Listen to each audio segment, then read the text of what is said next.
معراج نبی کریم صلی اللہ علیہ وسلم کا عظیم معجزہ جو تمام انبیاء کرام میں صرف محمد الرسول اللہ صلی اللہ علیہ وسلم کو اس شکل میں دیا گیا۔ جہاں تک ہر نبی کی معراج کا مسئلہ ہے، اللہ نے انبیاء کو معراج کرایا ہے، لیکن تمام انبیاء کا معراج زمین پر ہوا ہے۔ محمد الرسول اللہ صلی اللہ علیہ وسلم کو آسمانوں پہ بلایا گیا، اور نبی کریم صلی اللہ علیہ وسلم کے معجزات میں سے ایک اہم معجزے کا درجہ اس کو دیا گیا، اور دوسرا اہم معجزہ قرآن کریم ہے، جو زندہ معجزہ ہے، علمی معجزہ ہے، اور قیامت تک کے لیے معجزہ ہے۔ تو معجزات کے حوالے سے پہلے بیان ہو چکا ہے۔ یہ عقیدہ رکھنا ضروری ہے کہ معجزہ اللہ کا فعل ہوتا ہے، نبی کے ہاتھ میں ظاہر ہوتا ہے، نبی کی نبوت کی دلیل ہوتی ہے، اور اس دلیل کے سامنے لوگ گھٹنے ٹیکنے پر مجبور ہو جاتے ہیں اور اس بات کو تسلیم کر لیتے ہیں کہ یہ اللہ کا پیغمبر ہے، اللہ کا فرستادہ ہے، ورنہ انسانوں میں دوسرا کوئی اس قسم کا خرق عادت کام پیش نہیں کر سکتا، بتا نہیں سکتا۔ تو اللہ جب ظاہر کرتا ہے تو اللہ تبارک و تعالیٰ کی تائید اس کو حاصل ہوتی ہے، اس لیے کہ وہ اللہ کا داعی ہے، اللہ کا پیغمبر ہے۔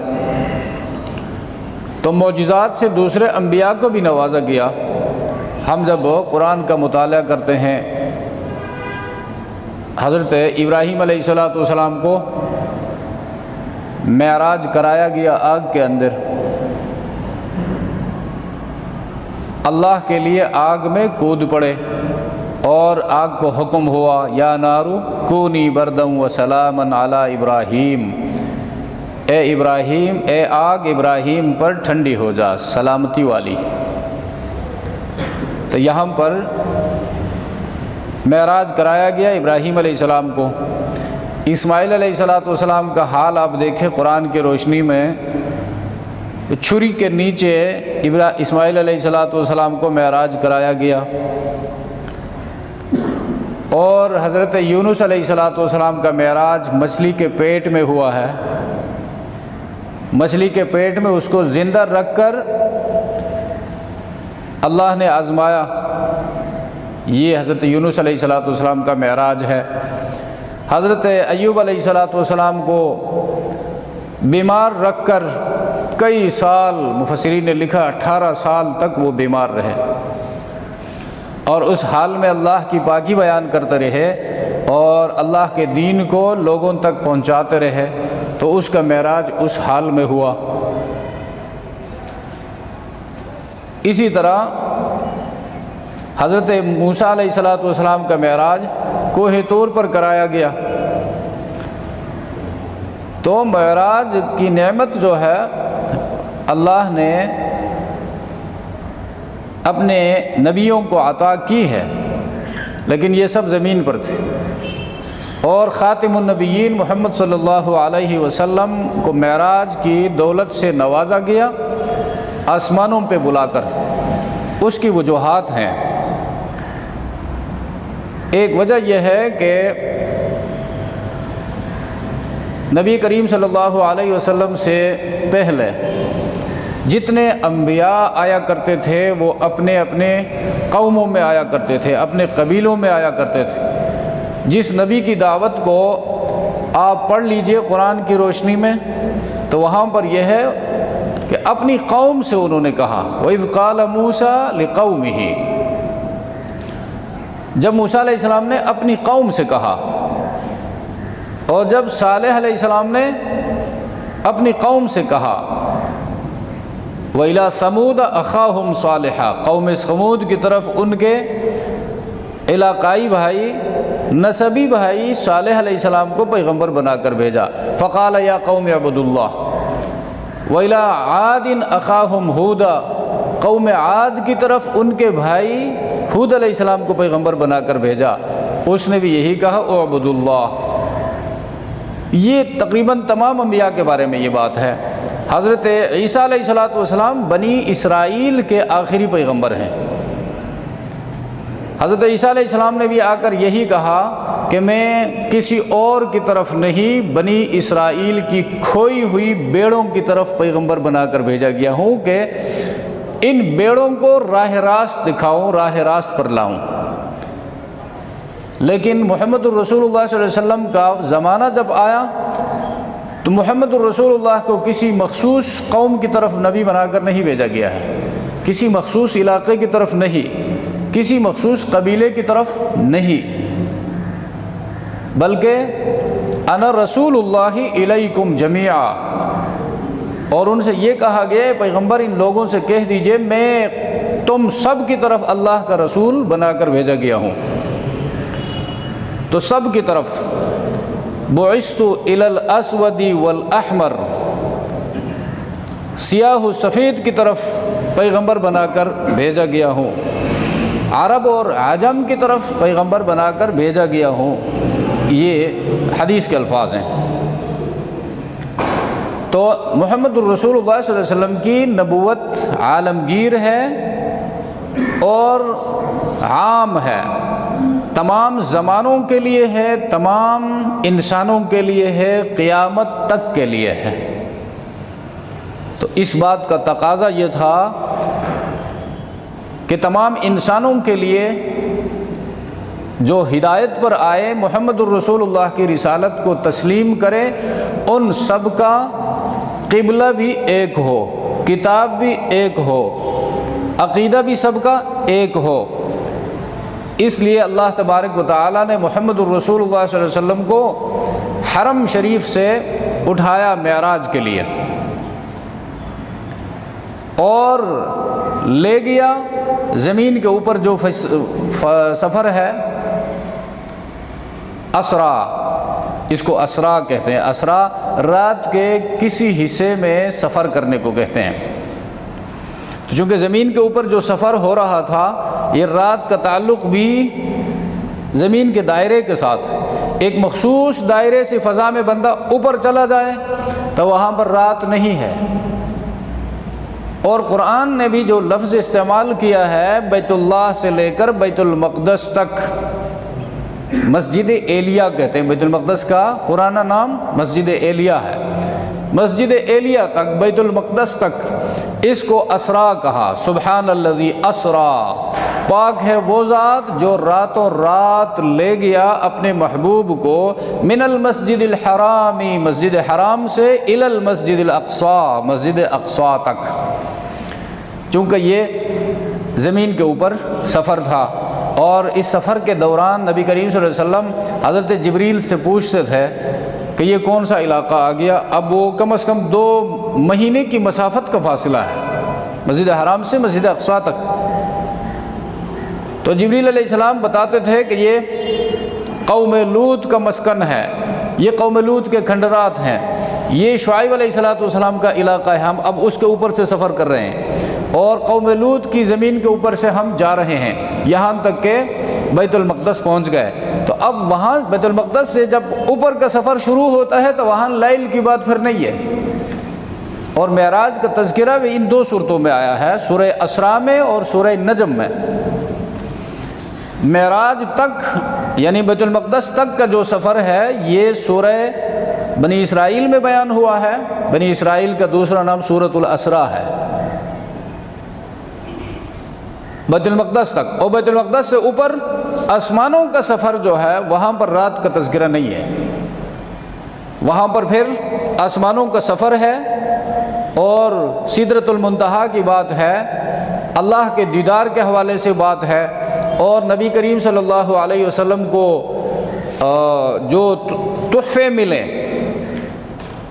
ان تحفوں میں 5 وقت کی نماز ہے، سورۃ البقرہ کے آخری 2 آیتیں، یہ معراج شریف میں نازل ہوئی ہے، گفٹ کے طور پر نبی کریم صلی اللہ علیہ وسلم کو دی گئی ہیں۔ 5 وقت کی نماز وہ تو ابتداءً 50 وقت کی تھی، لیکن موسیٰ علیہ السلام نے، وہ عالم ارواح کا واقعہ ہے، موسیٰ علیہ السلام سے جب ملاقات ہوئی تو حضرت موسیٰ علیہ السلام نے فرمایا کہ اے محمد، میں اس امت کی آزمائش سے میں گزر چکا ہوں، بنی اسرائیل کے ساتھ میرا پالا پڑا ہے، اور انہوں نے جو حرکات کی، لہٰذا 50 وقت کی یہ نمازیں کم کرنے کی گزارش کیجیے، اللہ تبارک و تعالیٰ سے درخواست کیجیے۔ آپ کی امت چونکہ آخری امت ہوگی، کمزور ہوگی، اور وہ 50 وقت کی پوری نہیں کر سکے گی۔ تو نبی کریم صلی اللہ علیہ وسلم نے بار بار درخواست کی اللہ تبارک و تعالیٰ سے، یہاں تک کہ 5 رہ گئے، اور پھر 5 سے بھی کم کرنے کا موسیٰ علیہ السلام نے پھر کہا، لیکن نبی علیہ السلام نے فرمایا میں حیا آتا ہے مجھے کہ 5 سے بھی کم کرنے کی اللہ سے درخواست کروں۔ تو اللہ تبارک و تعالیٰ نے فرمایا کہ جو بندہ بھی، یہ قرآن کا اصول ہے، من جاء بالحسنۃ فلہ عشر امثالھا، جو بندہ ایک نیکی کرے گا اس کو 10 اجر ملیں گے۔ تو اس حوالے سے تیری امت ایک وقت کی نماز پڑھے گی تو اس کو 10 وقت کا اجر ملے گا، 5 وقت کی نماز پڑھے گی تو اس کو 50 وقت کی نمازوں کا پورا اجر ملے گا، اس لیے کہ میرا فیصلہ تو ایک بار ہوا ہے، 50 وقت کی نمازیں فرض ہیں۔ تو ما یبدل القول لدی، میرے ہاں فیصلے تبدیل نہیں ہوا کرتے، ایک بار فیصلہ ہوا ہے، اب صرف 5 اور 50 میں 0 کا فرق ہے۔ امت 5 پڑے گی تیری، لیکن میری طرف سے اجر 50 وقت کا دیا جائے گا۔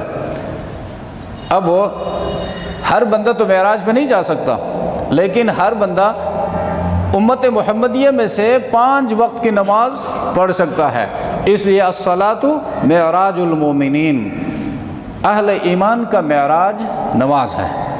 اب دیکھنا یہ ہے کہ ہم اس میں کتنی سستی کرتے ہیں، اور نماز کے حقوق ہم کس طرح بجا لاتے ہیں۔ ہر بندہ اپنے بارے میں سوچ لے کہ معراج کی رات منانے کے لیے، اپنی خواہش پوری کرنے کے لیے بڑا شوق دکھاتے ہیں، دلچسپی دکھاتے ہیں، لیکن معراج کے سفر میں، معراج کے اس مبارک سفر میں جو تحفہ اللہ نے بھیجا ہے، اس تحفے کو ہم کس طرح قبول کرتے ہیں، اس کو اپنی زندگی میں ہم کیا اہمیت دیتے ہیں۔ اللہ کے رسول کو معراج کرایا گیا اور اللہ کی طرف سے تحفہ دیا گیا 5 وقت کی نمازیں، اور پھر شریعت اسلامی میں اس کے لیے بہت بڑا نظام قائم ہوا، مساجد سے لے کر، ائمہ سے لے کر، مؤذنین سے لے کر، مسجد کے خدام سے لے کر، قاریوں سے لے کر، علماء سے لے کر، پھر نظام الاوقات سے لے کر نمازوں کا وقت مقرر ہو گیا، اور مسجد کے اندر داخل ہوتے ہو تو آداب بیان ہو گئے، نکلنے کے آداب بیان ہو گئے، مسجد کے اندر بیٹھنے کے آداب بیان ہو گئے۔ تو یہ ایک پورا نظام قائم ہو گیا صرف اس تحفے کی وجہ سے جو اللہ نے اپنے رسول کو عطا فرمایا تھا۔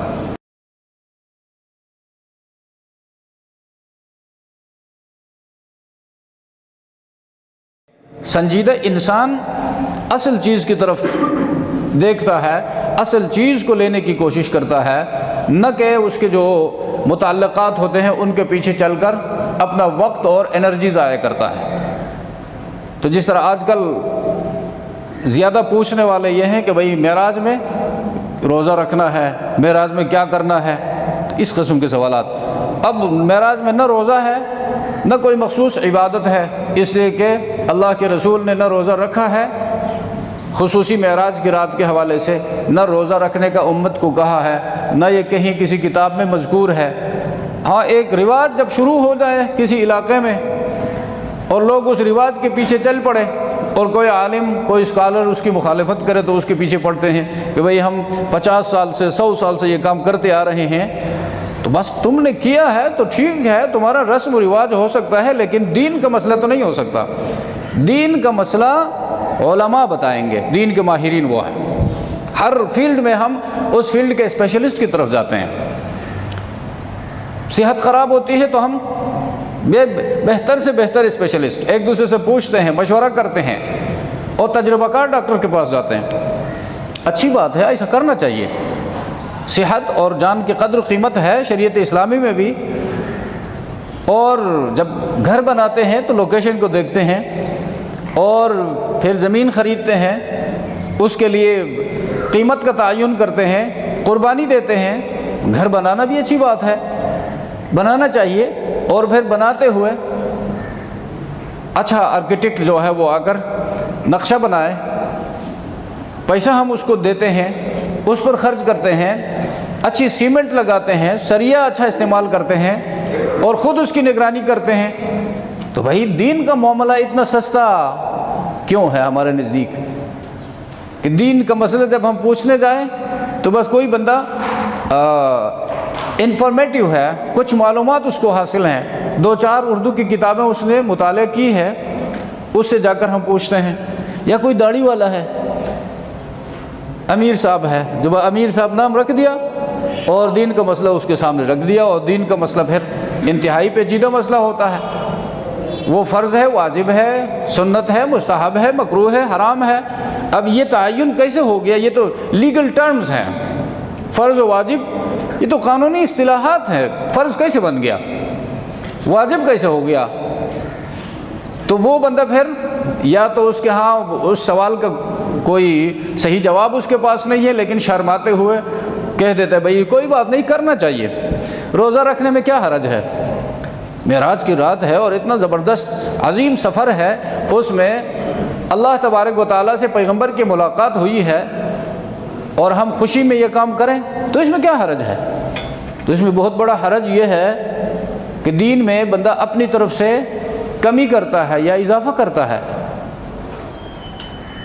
ایڈیشن اومیشن، اس بات کی گنجائش نہیں ہے۔ دین وہ ہے جو اللہ نے فرمایا، رسول اللہ صلی اللہ علیہ وسلم نے کر کے دکھایا، صحابہ کرام نے ہم تک پہنچایا۔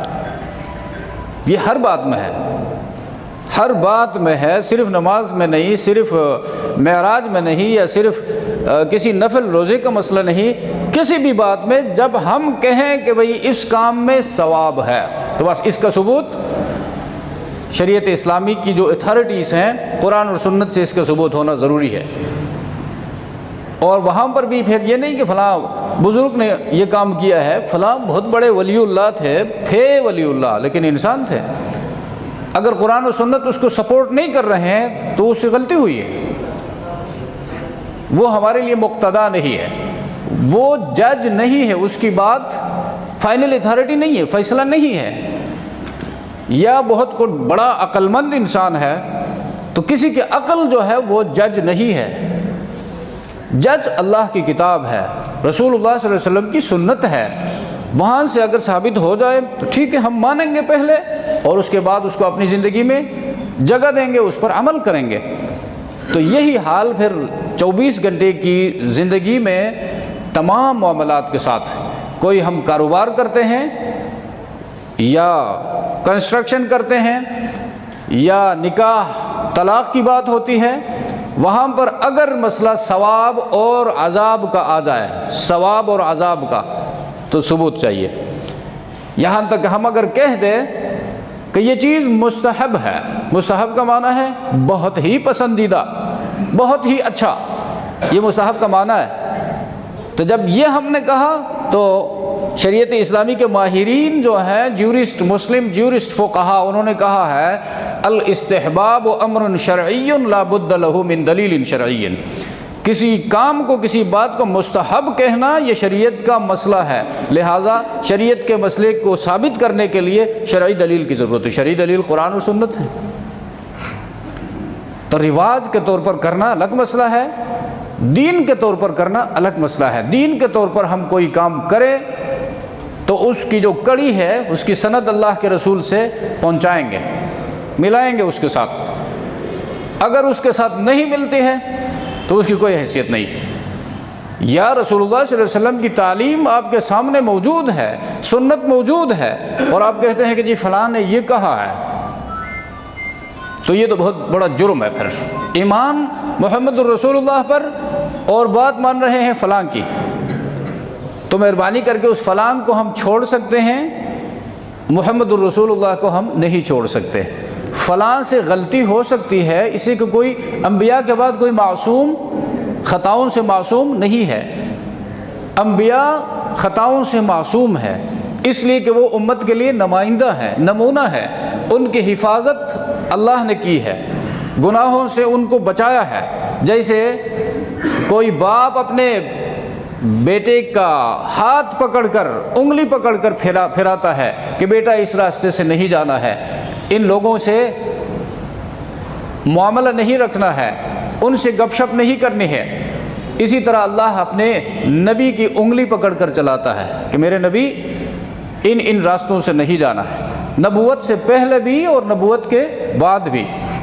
اس کی وجہ یہی ہے کہ وہ اللہ کے بندوں کے لیے نمائندہ ہے، نمونہ ہے، ماڈل ہے۔ اگر رسول سے بھی گناہ ہو جائے اور وہ نقل ہو جائے، رسول کے شاگرد پھر اس کو نقل کریں گے کہ ہم نے رسول اللہ صلی اللہ علیہ وسلم کو دیکھا ہے یہ غلط کام کرتے ہوئے، تو ہمارے لیے وہ تو دلیل بن گیا کہ ہم کہیں گے بھئی فلاں کتاب میں لکھا ہے، حدیث ہے اور صحیح سند کے ساتھ نقل ہے، اس میں یہ بات ہے، اور تم عالم کہلا کر اس کی مخالفت کیسے کر سے ہو؟ لہٰذا وہ عالم غلط ہوگا، غلطی پر ہوگا، اور رسول اللہ صلی اللہ علیہ وسلم کی وہ بات درست ہوگی۔ اس لیے اللہ نے اپنے تمام نبیوں کی حفاظت فرمائی ہے، اس لیے کہ تمام انبیاء اپنی امتوں کے سامنے اللہ کے نمائندے تھے، انہوں نے خیر کی طرف ہی بلایا ہے، خیر کا راستہ ہی دکھایا ہے۔ تو معراج کا جو سلسلہ ہے پہلے بھی بیان ہو چکا ہے، یہ معراج جسمانی ہوا ہے، جسم اور روح دونوں کو اللہ تبارک و تعالیٰ نے اپنی طرف بلایا ہے، لے گیا ہے۔ اب یہاں پر سائنٹیفکلی وہ جو غیر مسلمین ہیں وہ اعتراض کرتے ہیں کہ اوزون لیئر ہے تو اس میں کیسے فریز نہیں ہوا؟ تو جو غیر مسلمین کرسچنز ہیں وہ اس بات کو تو مانتے ہیں نا، آدم علیہ السلام جنت سے زمین پہ آئے، تو ہم ان سے کہتے ہیں تو آدم علیہ السلام کے بارے میں یہ سوال کیوں نہیں کرتے ہو؟ آدم علیہ السلام اوپر سے نیچے آئے تو فریز نہیں ہوئے، تو اس کا بیٹا اوپر نیچے سے اوپر چلا گیا تو کیسے فریز ہو گیا؟ یہ تو ان کی کتابوں میں بھی لکھا ہے۔ اور نقلی بات اس کی یہ ہے کہ پیغمبر خود تو نہیں گئے ہیں نا، اللہ فرماتا ہے اسرا بعبدہ، لے گیا ہے اپنے بندے کو۔ پیغمبر مہمان تھے، اللہ میزبان تھے، لے جانے والے کی قدرت میں ہے، وہ اتنا قادر ہے کہ اس کے لیے جس طرح ابراہیم علیہ السلام کے لیے آگ گلزار بن گئی اور حکم دیا، اسی کے اسباب خود کار نہیں ہیں، اسباب کا لگام اللہ کے ہاتھ میں ہے، اسباب کو اختیار کرنے کا حکم ہے شریعت میں بھی، لیکن اسباب پر بھروسے کا حکم نہیں ہے۔ بھروسہ توکل اللہ پر کریں گے، اسباب کو اختیار کریں گے مکمل، اور اسباب کو کوئی اختیار کیے بغیر توکل کا معنی سمجھتا ہے تو وہ ایک گمراہ فرقہ گزرا ہے، معطلہ، اسباب کو معطل کر کے یہ سب کچھ کرنے والا اللہ ہے، یہ شریعت اسلامی کے خلاف۔ آپ ڈاکٹر، ماہر ڈاکٹر سے علاج کریں گے، صحت دینے والا اللہ ہے، بزنس اسٹارٹ کریں گے، برکت دینے والا اللہ ہے۔ یہ نہیں فرمایا گیا ہے نہ دکان کھولو نہ حرکت کرو اور بس دعا کرتے رہو، رزق دینے والا اللہ ہے، یہ بات غلط ہے، شریعت اسلامی کے اصولوں کے خلاف۔ تم حرکت کرو گے اللہ اس میں برکت ڈالے گا، تم میدان میں نکلو گے اللہ مدد کرے گا، اللہ کی نصرت جو ہے وہ تمہاری جماعت کے اندر اتر کر آئے گی، اور تم جو حرکت کرو گے اس حرکت میں اللہ کی نصرت، اللہ کی مدد شامل حال ہوگی۔ تم جو میڈیسن کھاؤ گے، دوائی استعمال کرو گے، اس دوائی میں اللہ صحت ڈال دے گا۔ یہ کام اللہ کے ہیں، ان اسباب کو اختیار کرنا ہمارا کام ہے۔ تو نبی کریم صلی اللہ علیہ وسلم کو لے جانے والے اللہ تبارک و تعالیٰ ہیں، تو اس کے سامنے اوزون لیئر بھی اللہ کے مخلوقات میں سے ہے، اور براق جو ہے جس پر سوار ہو کر نبی علیہ السلام گئے وہ بھی مخلوق ہے۔ تو بہرحال معجزہ کہتے ہی اس کو ہیں، گزشتہ جمعہ آپ کو بتایا گیا تھا کہ اس جیسا کام کرنے سے انسان عاجز ٹھہرے، عاجز آ جائے، چونکہ وہ اللہ کا فعل ہوتا ہے، مخلوق کا فعل نہیں ہوتا۔ انسانی عقل کی اپروچ سے وہ باہر ہوتا ہے، خلاف عقل نہیں ہوتا معجزہ۔ تو نبی کریم صلی اللہ علیہ وسلم چونکہ تمام انسانوں کے لیے پیغمبر تھے، تمام زمانوں کے لیے پیغمبر تھے، قیامت تک کے لیے تھے، تو اب وہاں سے یہ بنی اسرائیل اور بنی اسرائیل تو یہ کہہ رہے تھے کہ یہ آخری نبی بھی ہمارے قبیلے میں آنا چاہیے، لیکن نہیں آیا، بنی اسماعیل میں آیا، ان کے کزنز میں۔ بنی اسماعیل اور بنی اسرائیل آپس میں چچزاد ہیں، تو یہودی پھر ضد میں پڑ گئے کہ جب یہ بنی اسماعیل میں آئے ہیں تو ہم اس کو نہیں مانتے ہیں، ہمارا قبلہ بھی جدا، ہم اس کے قبلے کو بھی نہیں مانتے ہیں۔ تو اللہ نے فرمایا یہ فضیلت تمہیں کسی زمانے میں نے عطا کی تھی، فضلتکم علی العالمین، قرآن میں آتا ہے، اس لیے کہ اس وقت تمہارا ایک کردار تھا، تمہیں ایک کتاب عطا کی گئی، تورات، انجیل، زبور، تینوں کتابیں بنی اسرائیل میں نازل ہوئی ہیں، اور 14,000 انبیاء بنی اسرائیل میں اللہ تبارک و تعالیٰ نے بھیجا ہے، لیکن وہ ایک کردار کی وجہ سے کچھ صفات تمہارے اندر تھی، تم مطیع تھے، فرمانبردار تھے، لہٰذا اب وہ چیزیں تمہارے اندر نہیں رہی، لہٰذا اللہ نے نعمت تم سے چھین لی اور بنی اسماعیل کو دے دی۔ بنی اسماعیل میں محمد الرسول اللہ صلی اللہ علیہ وسلم کا انتخاب ہوا، تو اب محمد کا قبلہ آخری ہوگا، محمد خود آخری پیغمبر ہوں گے، اور ان کا قبلہ قیامت تک کے لیے مسلمان کہلانے والوں کا قبلہ ہوگا، لہٰذا منسوخ کر دیا، بیت المقدس کا قبلہ ہونا منسوخ کر دیا، اور 1 یونٹ کا قیام عمل میں آیا۔ جو بھی مسلمان کہلاتا ہے، جو بھی اپنے آپ کو نجات دہندہ، نجات والا کہلاتا ہے، تو وہ محمد کو مانے گا اور محمد کے قبلے کی طرف رخ کر کے نماز پڑھے گا۔ تو یہاں سے سفر کر کے بیت المقدس لے جایا گیا، اس لیے کہ یہ بیت المقدس بھی محمد الرسول اللہ کی نبوت کے نیچے داخل ہے، اور پھر وہاں سے اوپر لے جایا گیا تاکہ تسخیر کائنات کا عمل سامنے آ جائے۔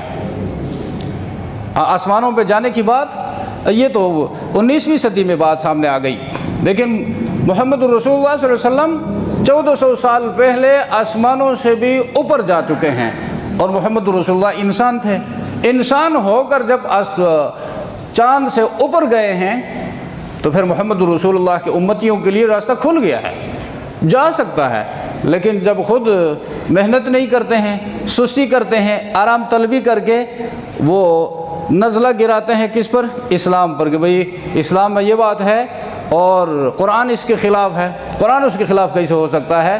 جس پیغمبر پر قرآن نازل ہوا ہے وہ پیغمبر ان سب کو کراس کر کے سب سے اوپر چلا گیا ہے، سب سے بالا چلا گیا ہے، تو اس کا جانا سب کے لیے راستہ کھول دینا ہے۔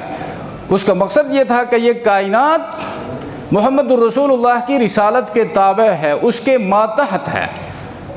وہ اقبال نے یہی کہا تھا نا معراج کے حوالے سے، سبق ملا ہے مجھے معراج مصطفیٰ سے کہ عالم بشریت کی زد میں ہے گردوں، بشر انسانوں کا سردار محمد الرسول اللہ وہ سب سے اوپر چلا گیا، تو کائنات اس کے نیچے رہ گئی، لہٰذا اب تم تحقیق کرو۔ پہلے چاند کی پوجا ہوتی تھی، قرآن نے کہا سخر لکم الشمس سخر لکم القمر، چاند تو تمہارا خادم ہے، تمہارا باورچی ہے، اس کو کیسے پوجتے ہو؟ یہ تو ذلت ہے، رسوائی ہے اپنے باورچی کو خدا کہنا، اس کو پوجنا، اس کو اوتار کا درجہ دینا۔ اور سورج وہ بھی تمہارا باورچی ہے، ستارے تمہارے باورچی ہیں، ان سے کام لو اور اپنی زندگی کو خوبصورت بناؤ۔ لا تسجدوا للشمس ولا للقمر، نہ چاند کو پوجو نہ سورج کو پوجو، واسجدوا للہ الذی خلقہن، اس رب کو پوجو جس نے ان سب کو پیدا فرمایا ہے۔ تو معراج سے ہمیں یہ سبق ملا ہے، اور معراج کا تحفہ 5 وقت کی نماز ہے۔ معراج کا تحفہ سورۃ البقرہ کی آخری 2 آیتیں ہیں، ان کو سمجھ کر پڑھنا چاہیے، اس میں مضمون کیا ہے، اور خصوصاً 5 وقت کی نماز کو مومن کا معراج قرار دیا گیا ہے۔ اور نبی کریم صلی اللہ علیہ وسلم کے لیے اہم بات جو ہے اس آیت کے اندر، سبحان الذی اسریٰ بعبدہ، اب اپنے بندے کو لے گیا، تو بندہ بندہ ہی رہتا ہے، چاہے کتنی ترقی کیوں نہ کرے، وہ روحانی ترقی کیوں نہ کرے پھر بھی بندہ ہے، وہ دنیاوی حساب سے ترقی کیوں نہ کرے پھر بندہ ہی رہتا ہے، وہ بندگی سے نہیں نکلتا۔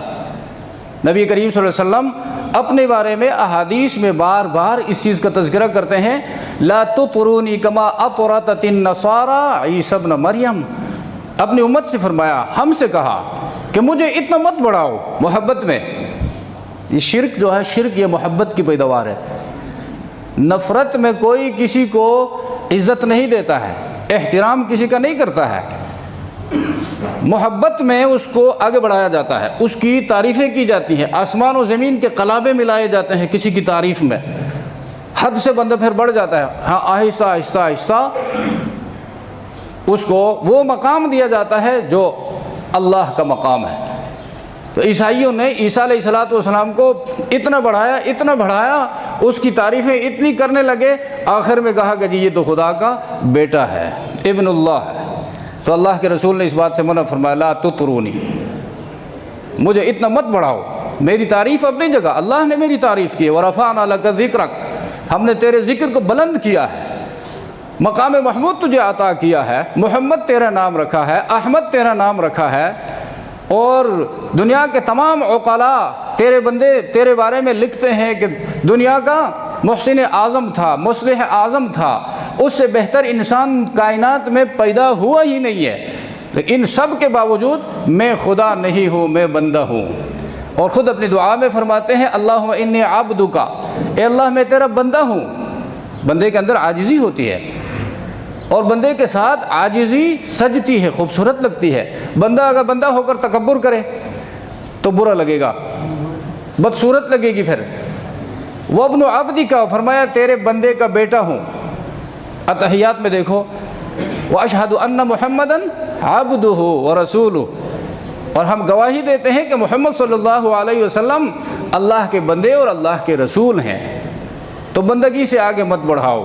تو معراج کی اس سبق میں، اس فلسفے کے اندر یہ بات ہے، نبی کریم صلی اللہ علیہ وسلم کے لیے اللہ نے عابد لفظ استعمال فرمایا، اور لیکن بندہ جو ہے اپنے آپ کو بندہ بنا کر دکھائے۔